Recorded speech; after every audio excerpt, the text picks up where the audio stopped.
পেশাগত কারণেই অনেক সময় উৎসবের সময়টা পরিবারের সাথে কাটানো হয় না। বাংলাদেশে যখন ঈদুল আজহা পালনে ব্যস্ত সবাই, তখন বাংলাদেশ নারী ক্রিকেট দল আছে এবার স্কটল্যান্ডে। 12 জুন থেকে ইংল্যান্ডে শুরু হবে মেয়েদের টি-20 বিশ্বকাপ। তার আগে স্কটল্যান্ড ও নেদারল্যান্ডসের বিপক্ষে ত্রিদেশীয় টি-20 সিরিজ খেলছে টাইগ্রেস দল। ঈদ কাটাতে হচ্ছে স্কটল্যান্ডে।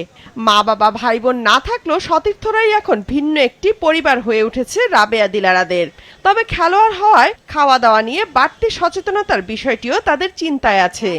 একটু তো মিস করবো, বাট এর আগের বছর আমরা ওই সেম অবস্থা হয়েছিল, যেহেতু আমাদের ঈদের পরই হচ্ছে কোয়ালিফাইয়ের জন্য আমরা চলে গেছিলাম পাকিস্তানে, তখনও বাসায় ঈদ করা হয়নি। সো এবারও সেম, সবাই মিলে আমরা অনেক এনজয় করি। আমরা যতটা পারি যে একজন একজনকার সাথে থাকার, যেমন আমরা লাস্ট টাইম ঈদের আগে যাওয়ার আগে এখানে একটা অনুষ্ঠান করছি, আমরা সবাই একসাথে দাঁড়াইছি, ছবি টবি তুলছি, সবাই একসাথে কথা বলছি। তো ওই জায়গায় খারাপ লাগাটা কম কাজ করে, সবাই ভালো লাগে সবাই একসাথে থাকলে, কারণ এটাও আমাদের একটা বাসা। ফিজিও ম্যাডাম আছে, সে আমাদেরকে বলে কতটুকু খাওয়া উচিত, বা আমরা নিজেরাও যথেষ্ট পরিমাণ বড় নিজেরা মেনটেন করি যে আসলে কতটুকু আমাদের নিলে আমাদের জন্য ভালো। গরু তো অবশ্যই, যেহেতু গরুটা আমাদের সবাই কোরবানি করবে, তো ওইখানে হয়তো বা গরুটা আমরা ভালোভাবে পাবো না সব সময়। তো এই জিনিসটা একটু হলে এক দুদিন মিস করবো, বাট ইটস ওকে, দেশের জন্য যাচ্ছি, একটু স্যাক্রিফাইস করতেই হবে।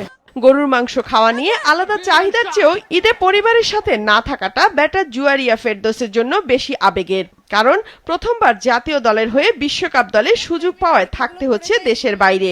আমার লাইফের ফার্স্ট টাইম আমি ফ্যামিলি ছাড়া ঈদ করব, বাট দেশের জন্য যাচ্ছে, এটা আসলে খুবই বেশি ভালো লাগছে যে দেশের জন্য, এটা আমি দেশের জন্য স্যাক্রিফাইস করছি। তো আসলে ওইটার জন্য তো খারাপ লাগছে অবশ্যই, কিন্তু একটা জিনিসও ভালো লাগছে, আমি দেশের জন্য খেলতে যাচ্ছি এবং দেশকে রিপ্রেজেন্ট করতে যাচ্ছি। আমার সব খাবারই মোটামুটি ভালোই লাগে।